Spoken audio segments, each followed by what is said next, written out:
नमस्कार, classic coaching centre के YouTube channel पर आपका बहुत बहुत स्वागत है। रेलवे ग्रुप डी और एनटीपीसी परीक्षाओं की रिवीजन के लिए हम ऑनलाइन क्लास स्टार्ट करेंगे और सबसे पहले केमिस्ट्री पढ़ेंगे। केमिस्ट्री 0 से लेकर यानी बेसिक लेवल से लेकर एडवांस लेवल तक हम पढ़ेंगे। तो ये पहली क्लास है, चलिए स्टार्ट। रसायन विज्ञान के फादर अगर जनक पूछ लिए जाएं, जनक तो लेवोजियर या लेवाइसे। लेवोजियर को फादर ऑफ मॉडर्न केमिस्ट्री भी कहा जाता है। तो फादर ऑफ मॉडर्न केमिस्ट्री बोला जाए, मॉडर्न केमिस्ट्री,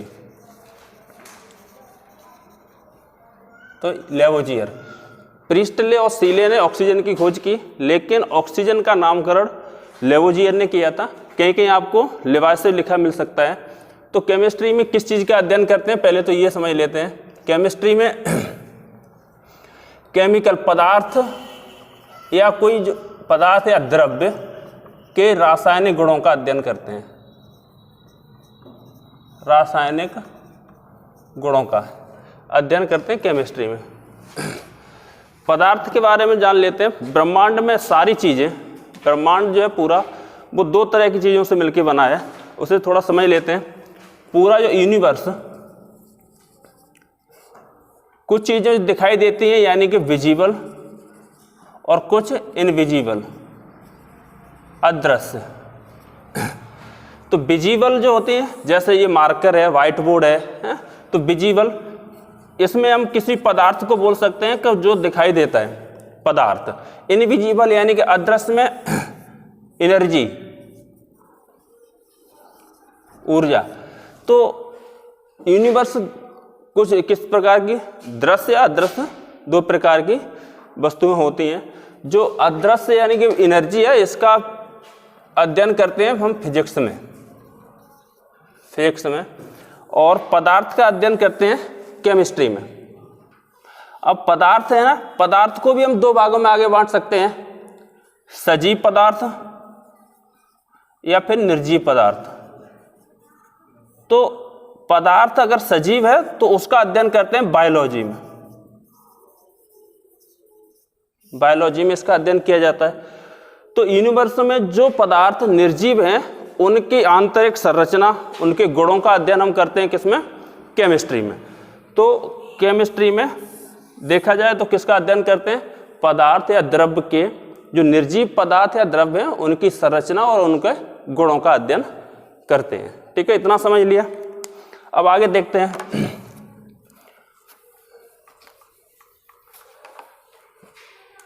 पदार्थ होते हैं, तो सबसे पहले देखें पदार्थ को प्राकृतिक रूप से।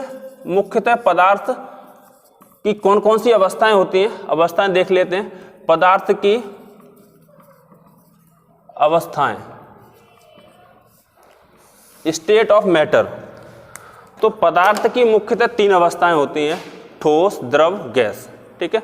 बाद में जब वैज्ञानिक प्रयोगों के बाद में कुछ नई और अवस्थाएं खोजी गई, जैसे पदार्थ की 4थी अवस्था प्लाज्मा अवस्था खोजी गई, और पदार्थ की 5वीं अवस्था है बोस आइंस्टीन कंडेंसेट। ठीक है। तो पहले 3 जो मुख्य अवस्थाएं हैं उन्हें समझ लेते हैं। पदार्थ की 3 मुख्य अवस्थाएं, पदार्थ की 3 तो मुख्य अवस्थाएं हैं, बाद में 2 और अवस्थाएं खोजी गई। तो अगर पूछा जाए पदार्थ की मुख्य अवस्थाएं कितनी हैं, पदार्थ की मुख्यतः 3 अवस्थाएं हैं, ठोस, द्रव, गैस। इसके अलावा 4थी अवस्था प्लाज्मा, 5वीं अवस्था बोस आइंस्टीन कंडेंसेट है। तो 3 अवस्थाएं कौन कौन सी हैं, ठोस यानी कि सॉलिड, द्रव और गैस। ठोस, द्रव, गैस।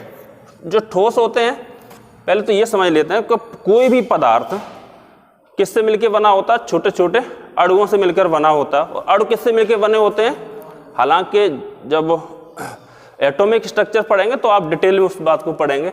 तो कोई भी पदार्थ है वो छोटे छोटे अणुओं से मिलकर बना है। ठीक है, इस प्रकार के छोटे छोटे अणुओं से मिलकर बना है, अणुओं से। और अणु किससे मिलकर बने होते हैं, परमाणुओं से। ठीक है, आ रहा है पूरा। छोटे छोटे परमाणुओं से मिलकर अणु बने होते हैं, और अणु, बहुत सारे अणुओं से मिलकर कोई पदार्थ बना होता है। और ये जो अण है ना, इन अणुओं के बीच में एक बल, आकर्षण बल कार्य करता है, जिसे इस आकर्षण बल को हम बोलते हैं अंतराण्विक बल या अंतराण्विक आकर्षण बल, इंटरमॉलिक्यूलर अट्रैक्शन फोर्स।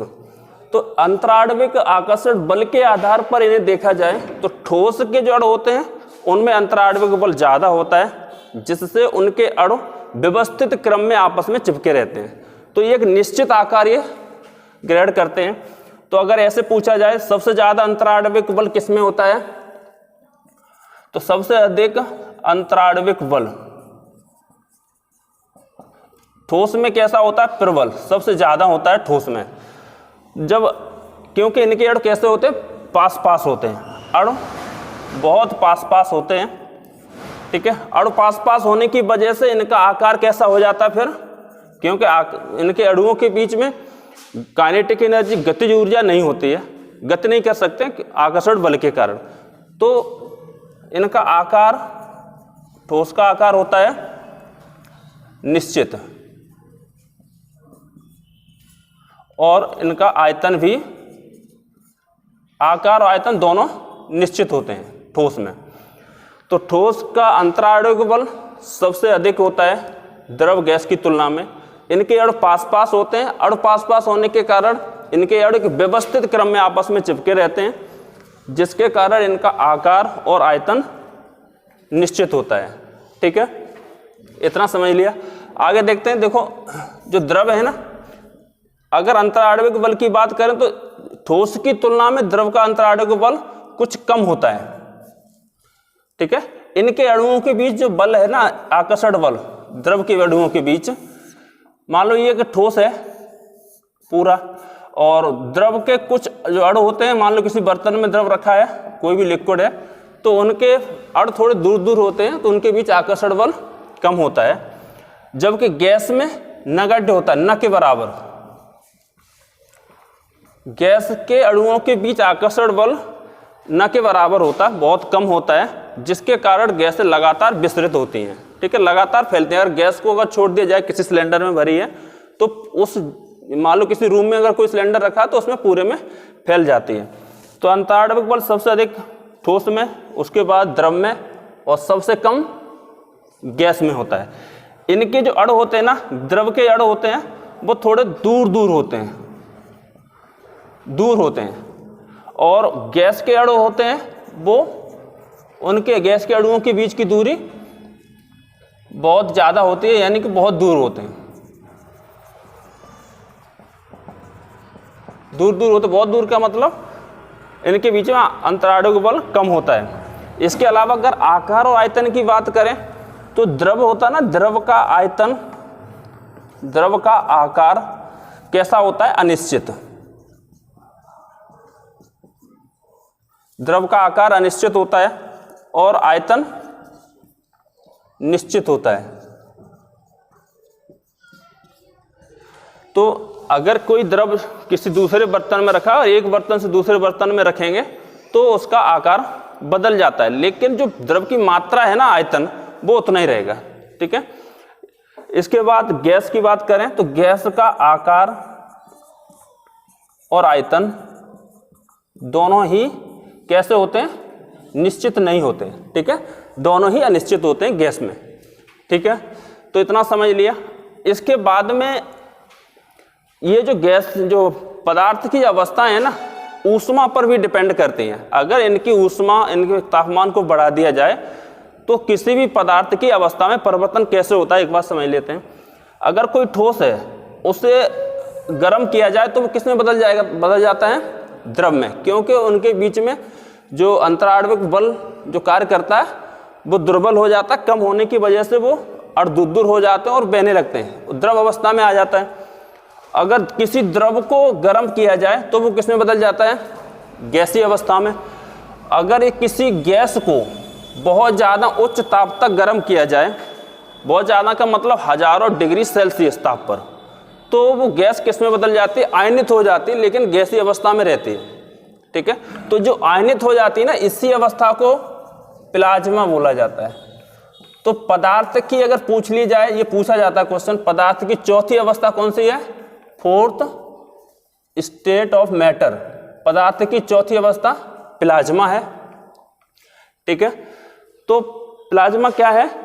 अगर कोई गैस है और गैस को उच्च ताप तक गर्म किया जाए तो गैस के अणु आयनित हो जाते हैं, ठीक है, आयनित हो जाते हैं, तो इसी अवस्था को प्लाज्मा बोला जाता है, ठीक है। एक बार डिटेल में समझ लेंगे अभी।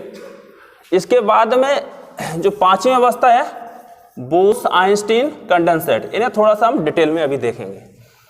तो एक क्वेश्चन ऐसे भी पूछ सकता है, पदार्थ की जो 5 अवस्थाएं ये लिखी हैं, 5 अवस्थाएं, इनमें से कौन सी अवस्था प्राकृतिक रूप से नहीं पाई जाती?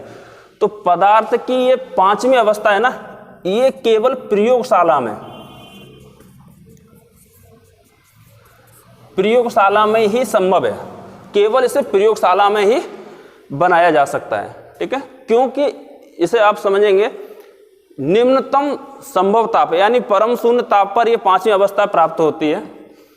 तो ये जो है ना 4 अवस्थाएं, ये 4 अवस्थाएं कैसे प्राकृतिक रूप से भी पाई जाती हैं?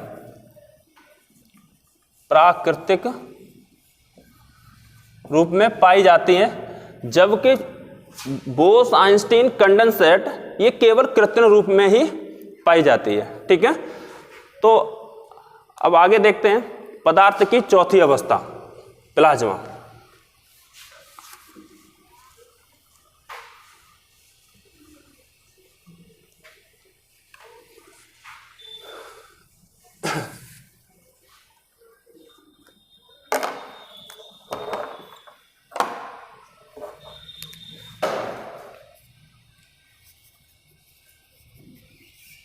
पदार्थ की चौथी अवस्था,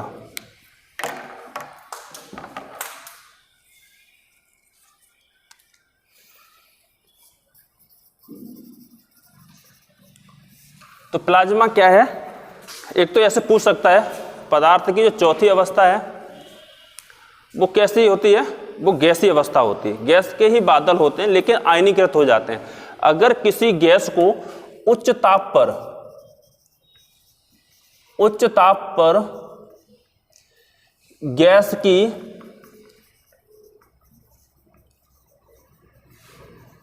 आयनीकृत अवस्था को ही क्या कहते हैं? प्लाज्मा कहते हैं। उच्च ताप पर गैस की आयनीकृत अवस्था को प्लाज्मा कहते हैं। आयनीकृत का मतलब है कि अगर कोई भी, मैंने अभी जैसे बताया, कोई भी जो पदार्थ है वो छोटे छोटे अणुओं से मिलकर बना है और अणुओं के बीच में क्या, कौन सा बल कार्य करता है? अंतराण्विक बल कार्य करता है। जब उसे गर्म किया जाता है तो अंतराण्विक बल काम नहीं करता है, अंतराण्विक बल कम हो जाता है, जिससे अणु अलग अलग हो जाते हैं। और बहुत ज़्यादा तापमान अगर उसे गर्म किया जाए तो ये अणु भी टूट जाते हैं। अणु किससे मिलकर बने होते हैं? परमाणुओं से। अणु परमाणुओं बदल जाते हैं और ये परमाणु आयनित हो जाते हैं। आयनित होने का मतलब है कि वो धनायन और ऋणायन, धनायन को जैसे कैटायन बोलते हैं और इसे एनायन, ठीक है। तो उच्च ताप पर अगर कोई गैस आयनीकृत हो जाए, यानी कि उसके जो परमाणु हैं उस गैस के धनायन और ऋणायन बनाएं, तो उस अवस्था को क्या कहते हैं? प्लाज्मा अवस्था बोलते हैं। तो इसका मतलब क्या है? अगर कोई गैस आयनीकृत अवस्था में है तो इसका मतलब वो विद्युत की सुचालक होगी, ठीक है, विद्युत की सुचालक। तो ऐसे पूछ सकता है प्लाज्मा अवस्था विद्युत की सुचालक भी होती है, ठीक है। एक तो ये हो गई। अगर कभी ऐसे भी पूछ सकता है कि प्लाज्मा अवस्था की, मैंने कहा प्राकृतिक रूप से भी पाई जाती है, तो इसके एग्जाम्पल पूछ सकता है कौन सी अवस्था है पदार्थ की जो पृथ्वी के केंद्र में पाई जाती है? तो पदार्थ की चौथी अवस्था पृथ्वी के केंद्र में, प्राकृतिक रूप से ये पृथ्वी के केंद्र, अंग्रेजी में इसे कोर या फिर क्रोड बोलते हैं, ठीक है। तो पृथ्वी के केंद्र में पदार्थ की चौथी अवस्था पाई जाती है। इसका मतलब ये, यहाँ पे जो होते हैं ना खनिज पदार्थ, धातुएं होती हैं, वो धातुएं किस में होती हैं? लिक्विड फॉर्म में होती है पृथ्वी के केंद्र में, ठीक है। जैसे आपने पढ़ा है ज्योग्राफी में, पृथ्वी है, पृथ्वी की सबसे ऊपरी परत को क्या बोलते हैं? भूपर्पटी या क्रस्ट बोलते हैं। पृथ्वी की बीच वाली जो परत है इसे मेंटल या आवरण बोलते हैं, और पृथ्वी की जो केंद्रीय परत है इसे कोर या क्रोड बोलते हैं। तो इस वाली अवस्था में वो इस वाले परत में कोर मतलब प्लाज्मा अवस्था पाई जाती है पदार्थ की, ठीक है, प्लाज्मा अवस्था। तो कहाँ? पृथ्वी के केंद्र में। इसके अलावा स्टार्स यानी कि तारों में प्लाज्मा अवस्था पाई जाती है। तारों में आपने जैसे पढ़ा होगा सूर्य पर हीलियम गैस पाई जाती है और हीलियम गैस नाभिकीय संलयन क्रिया द्वारा ऊष्मा उत्पन्न करती है। तो स्टार्स यानी कि सन, सूर्य में, ठीक है, सूर्य एक तारा है, तो इसमें भी प्लाज्मा अवस्था पाई जाती है। इसके अलावा परमाणु भट्टी में या नाभिकीय रिएक्टर, नाभिकीय रिएक्टर में फ्लोरोसेंट लैंप यानी कि ट्यूबलाइट में भी प्लाज्मा अवस्था पाई जाती है, जिसकी वजह से ही वो ट्यूबलाइट चमकती है। तो CFL में या फ्लोरोसेंट लैंप में, क्योंकि CFL या ट्यूबलाइट में क्या भरा जाता है? पारा की वाष्प, या तो पारा की वाष्प भरी जाती है, हीलियम या फिर कोई और आर्गन वगैरह इस तरह की कोई भी निष्क्रिय गैस उसमें भरी जाती है, और जब उसमें इलेक्ट्रिसिटी एंटर करती है तो वो अत्यधिक ताप पर वो क्या होते हैं? प्लाज्मा अवस्था में बदल जाती है गैसें, और बदलने के बाद वो चमकने लगती है, ठीक है, जिससे रोशनी होती है। तो प्लाज्मा के उदाहरण अगर पूछ लिया जाए कहाँ कहाँ प्लाज्मा अवस्था पाई जाती है? पृथ्वी के केंद्र में यानी कि कोर में। इसके अलावा सूर्य तारों में यहाँ पाई जाती है। नाभिकीय रिएक्टर में प्लाज्मा अवस्था पाई जाती है। CFL जो फ्लोरोसेंट लैंप होती, ट्यूबलाइट होती है, उसमें भी प्लाज्मा अवस्था पाई जाती है। प्लाज्मा अवस्था के बारे में ऐसे भी पूछ सकता है कि इसकी खोज किसने की? तो प्लाज्मा की खोज, प्लाज्मा अवस्था की खोज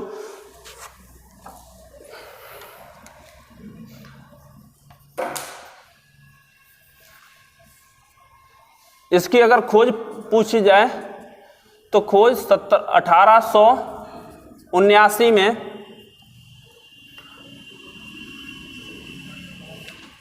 विलियम क्रुक्स ने क्रुक्स ट्यूब जब बनाई तब इसकी खोज की, लेकिन उन्होंने इसका नाम नहीं दिया। उन्होंने इसे क्या नाम दिया? चमकता हुआ पदार्थ। विलियम क्रुक्स ने 1879 में प्लाज्मा अवस्था की खोज की, लेकिन नाम क्या दिया? चमकता पदार्थ, चमकता हुआ पदार्थ। बाद में इसमें प्लाज्मा नाम किसने दिया? अगर ये पूछा जाए इसका नामकरण किसने किया? नामकरण तो 1928 में इरविन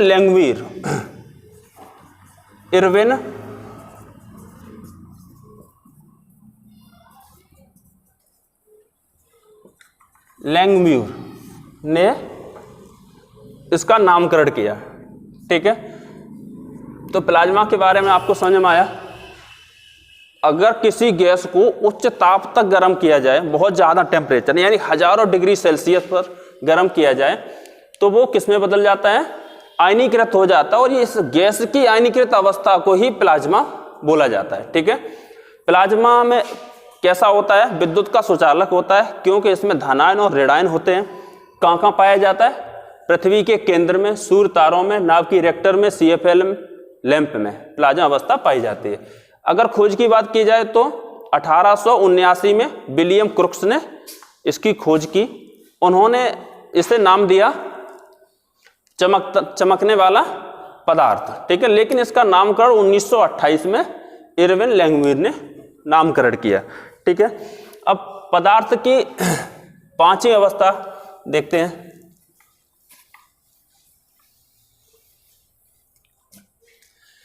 पांचवी अवस्था क्या है? Bose-Einstein condensate. Bose-Einstein condensate, Bose-Einstein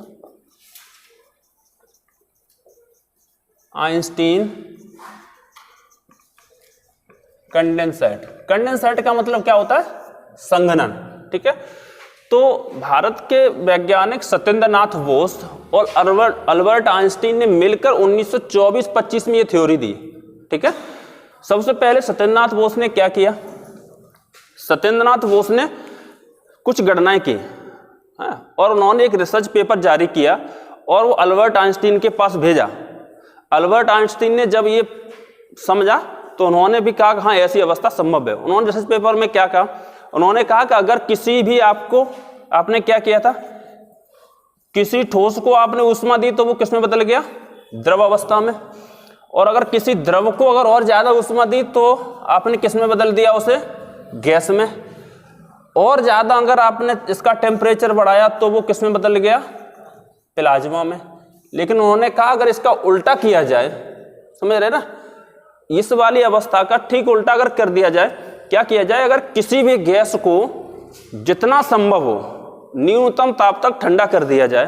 संभव न्यूनतम ताप कितना होता है, परम शून्य ताप 273.15 डिग्री सेल्सियस माइनस में। ठीक है, तो ये उन्होंने उल्टा कहा। तो ये जब रिसर्च पेपर और बाकायदा पूरा एक फॉर्मूला बना के, ऐसे नहीं इतनी बात कह के नहीं भेज दिया, उन्होंने पूरा एक सूत्र दिया था, वो मैथमेटिशियन भी थे। तो अल्बर्ट आइंस्टीन ने कहा हाँ ऐसा संभव है, लेकिन ऐसे सामान्य रूप से प्रकृति में इतना न्यूनतम तापमान लाना संभव नहीं है। ठीक, उस समय इस तरह की टेक्नोलॉजी नहीं थी। उन्होंने कहा भविष्य में ये हो सकती है अवस्था, तो इसलिए उन्हीं के सम्मान में इस 5वीं अवस्था का नाम बोस आइंस्टीन कंडेंसेट रखा गया। तो 1920-21 में भारत के सत्येंद्र नाथ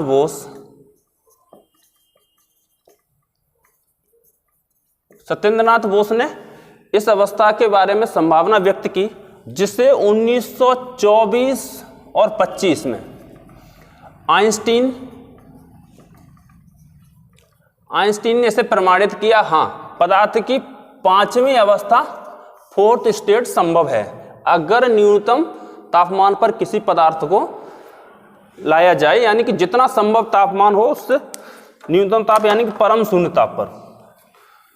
लेकिन तो अगर डेफिनेशन अगर आपसे पूछ लिया जाए पदार्थ की जो 5वीं अवस्था, वो क्या है, किसी गैस को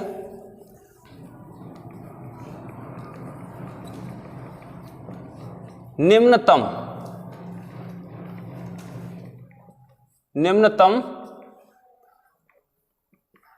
ताप तक ठंडा करने पर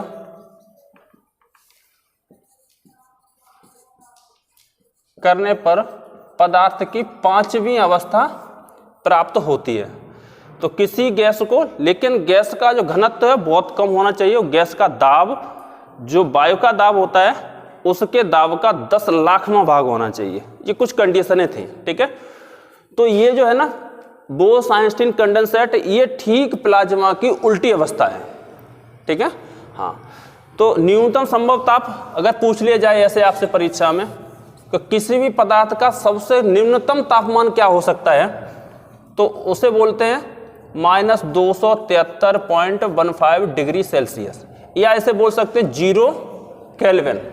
केल्विन के साथ डिग्री नहीं लगता है। तो इसी तापमान को आपने फिजिक्स में पढ़ा होगा, परम शून्य ताप। ठीक है, अगर किसी गैस को परम शून्य ताप तक अगर उसे ठंडा कर दिया जाए तो वो पदार्थ की 5वीं अवस्था बोस आइंस्टीन कंडेंसेट इसमें बदल जाता है।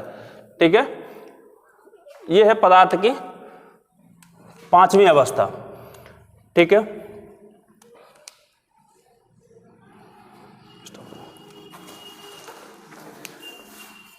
पदार्थ की जो 5वीं अवस्था क्या है, बोस आइंस्टीन कंडेंसेट।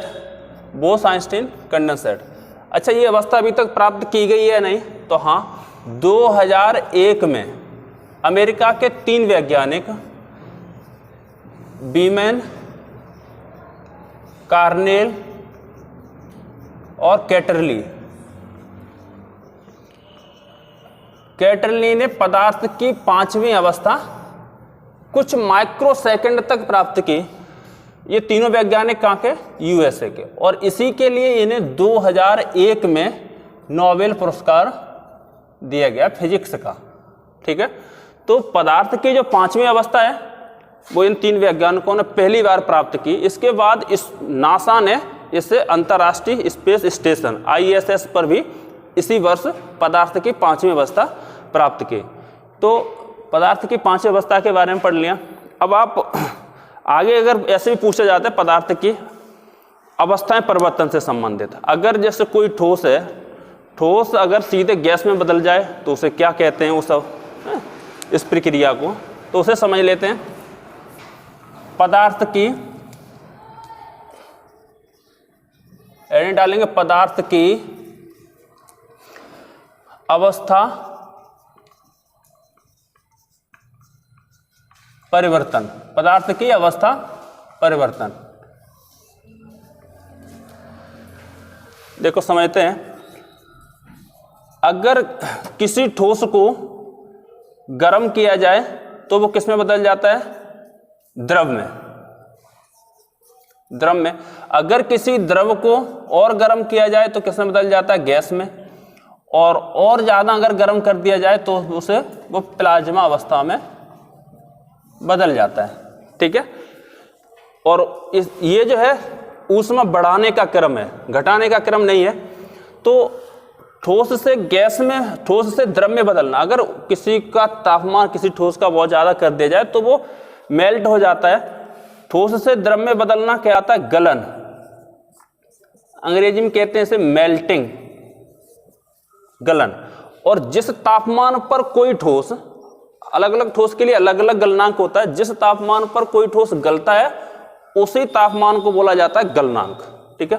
तो ठोस से द्रव में बदलना गलन, द्रव से गैस में बदलना, किसी द्रव से गैस में बदलना कहते हैं वाष्पन या वाष्पीकरण, वाष्पन या वाष्पीकरण।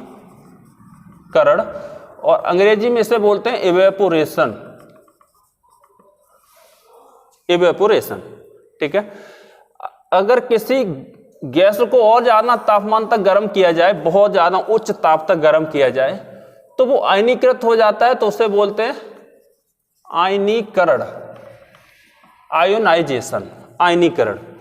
लेकिन अगर इससे उल्टी प्रक्रिया की जाए, अगर कोई प्लाज्मा अवस्था है उसे ठंडा कर दिया जाए, उसका तापमान घटा दिया जाए, तो वो आयनीकृत नहीं रहेगी, किस अवस्था में आ जाएगी, गैसीय अवस्था में।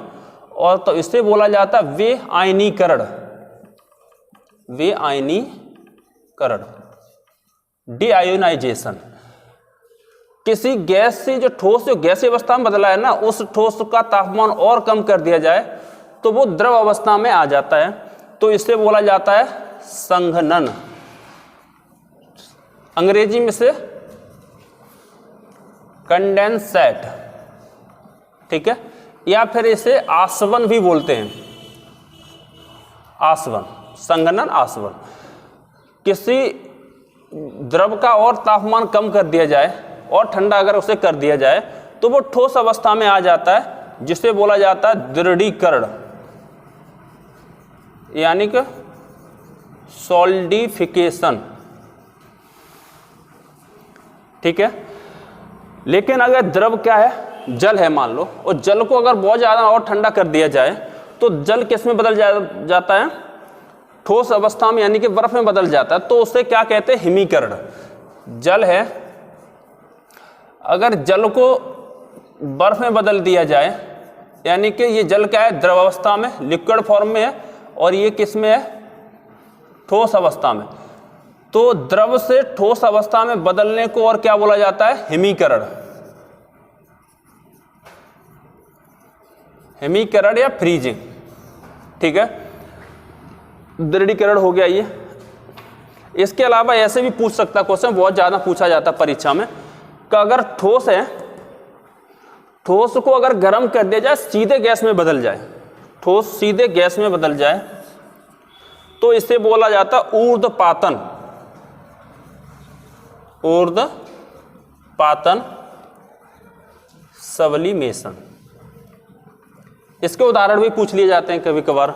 ऊर्ध्वपातन की जो प्रक्रिया है वो कौन दर्शाते हैं, तो उदाहरण थोड़ा सा लिख लेते हैं इनके। एग्जाम्पल अगर पूछा जाए तो बहुत कॉमन उदाहरण है कपूर। कपूर देखा है सबने, कपूर को अगर जलाया जाए तो उसकी राख नहीं बचती है, पूरा जल के उड़ जाता है गैस बन के, ठीक है। कपूर, आयोडीन, नमक के साथ भी यही होता है, आयोडीन। इसके बाद शुष्क बर्फ। शुष्क बर्फ का मतलब क्या है? ठोस CO2। ये बर्फ और शुष्क बर्फ में सामान्य जो जल से बनी बर्फ है उसमें अंतर होता है। इस बर्फ को अगर आप, ये पिघलेगी तो द्रव अवस्था में बदलेगी, ठीक है। ये मतलब आपके कपड़े को भिगो सकती है। जबकि अगर शुष्क बर्फ है यानी कि ठोस CO2 है, इसे अगर पिघलाया जाएगा, इसे अगर इसका टेम्परेचर बढ़ाया जाएगा तो ये पिघल के लिक्विड फॉर्म में नहीं आएगा, ये CO2 सीधे उड़ जाएगी, गैस बन जाएगी, ठीक है। तो ठोस CO2, ड्राई आइस। इसके अलावा है naphthalene. Naphthalene, anthracene, benzoic acid, benzoic acid, naphthalene और एंथ्रासीन, इन तीनों का प्रयोग डाई बनाने में या परफ्यूम बनाने में किया जाता है। जो बेंजोइक एसिड है, इसका जो फॉर्मूला होता है C6H5COOH, ठीक है। बेंजोइक एसिड का फॉर्मूला होता है C6H5COOH। इसके अलावा एक और है अमोनियम क्लोराइड। अमोनियम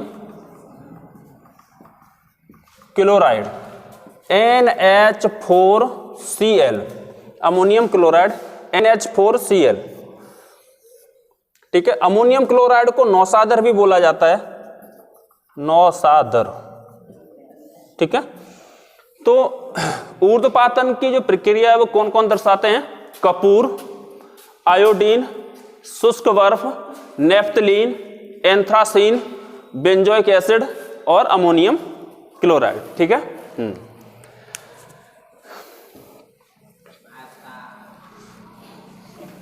इसके अलावा ऐसे भी कभी पूछ सकता है,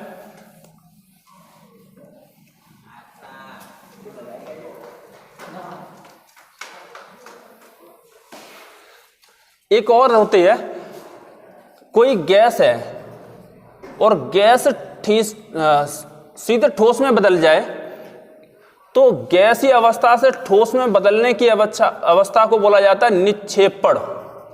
निक्षेपण, डिपोजिशन।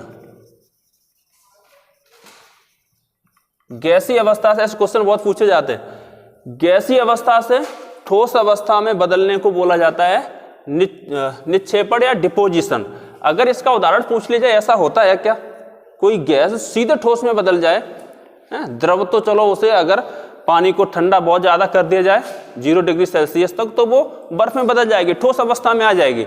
लेकिन कोई गैस, और कोई उदाहरण ऐसा है तो जैसे कोहरा होता है, कोहरा यानी कि जलवाष्प। उदाहरण की अगर बात करें तो जलवाष्प इसका उदाहरण है।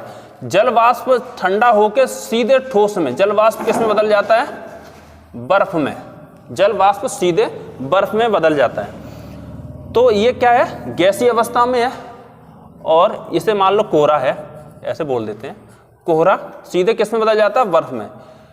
ऐसे ही जब जैसे मनाली या कहीं भी जब बर्फबारी होती है तो क्या होता है, वहाँ के जो कोहरा है, वहाँ की जो गैस है एकदम संघनित हो जाती है, और संघनित होने के बाद में सीधे ठोस में बदल जाती है और वो बर्फबारी के रूप में गिरती है। तो इसी को बोला जाता है बर्फबारी होना। यही जो चेंजिंग जब होती है गैस से सीधे ठोस में बदलना, तो उसे बोलते हैं बर्फबारी। ठीक है, चलिए आज के लिए इतना ही। तो आज की क्लास में आपने केमिस्ट्री में पहला चैप्टर बहुत ही इम्पोर्टेंट पदार्थ के बारे में पढ़ा। पदार्थ जो स्थान घेरते हैं, जिनका खुद का द्रव्यमान होता है, और पदार्थ की अवस्थाओं के बारे में। पदार्थ की 5 अवस्थाएं, मुख्यतः 3 अवस्थाएं होती हैं। 5 अवस्थाओं के बारे में पढ़ा, ठोस, द्रव, गैस, प्लाज्मा अवस्था और बोस-आइंस्टीन कंडेंसेट। इसके अलावा पदार्थ की अवस्था परिवर्तन के बारे में पढ़ा, ऊर्ध्वपातन क्या होता, वाष्पीकरण क्या होता, निक्षेपण क्या होता, इन सब के बारे में समझा। अगर आपको समझ में आया हो तो प्लीज़ चैनल को सब्सक्राइब करें और शेयर ज़रूर करें। ठीक है।